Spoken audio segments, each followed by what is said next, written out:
I made this whole branding from scratch to final using AI, and it took me around 7 days to complete it. And in this video, I will show you from strategy to final application and how I used AI in my workflow. So be with me till the last of the video, and I guarantee you will learn something very useful. This video is divided into 7 parts. So first, I have to identify a market gap. Actually, मैं Spice exporter client के साथ काम कर रहा था. From there, I got an idea. So I thought, let's make a spice brand with a premium positioning and premium design. Then comes part 2, which is target audience and persona. So for the target audience, most of the women are busy in urban areas. They are busy in their lifestyle, but still they need home cooked food. So we can make a brand here who promise about trust, convenience, and home-rooted quality. And that type of audience mostly cares about trust, quality, and convenience more than the pricing. So when we have the target audience and persona clear, then we can easily work on our strategy, which is the most important part in whole the branding process. And if you crack this part, then everything will be best. I just asked ChatGPT, give me 5 lists of my spice competitor brands and their positioning also. From there, I got my positioning, and now comes the favorite part of designers, which is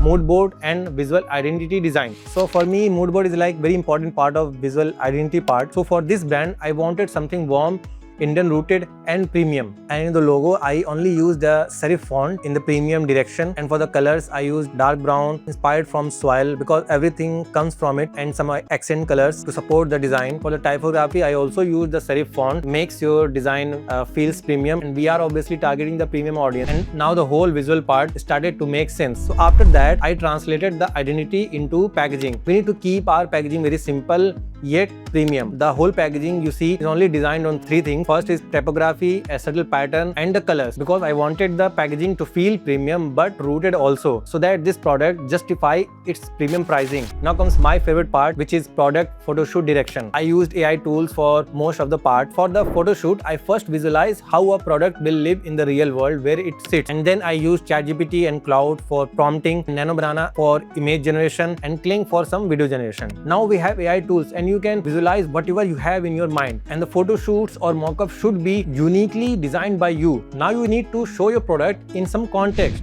because when you work for a client, you should show him where his product will actually sit in the real world. Like maybe our spice product may be in kitchen, or a woman using it, or maybe on shelf. Then comes the brand guidelines, because when you do the whole process, you have to show it in a linear way, not only to your audience but to your client also. And in my experience, brand guidelines play a very important role, because when your client opens the PDF, then your client knows what to do from the day 1 of the launch. I used AI in this branding across all these stages, not to replace my creativity, but because I have to move faster and explore more ideas. And trust me, if your thinking is average, then the result will be also average. So you have to think as creative as you can. Then AI will push it to more higher levels. And that's the shift happening right now. And if you learned something from this video, then like and subscribe for more branding and strategy content like this.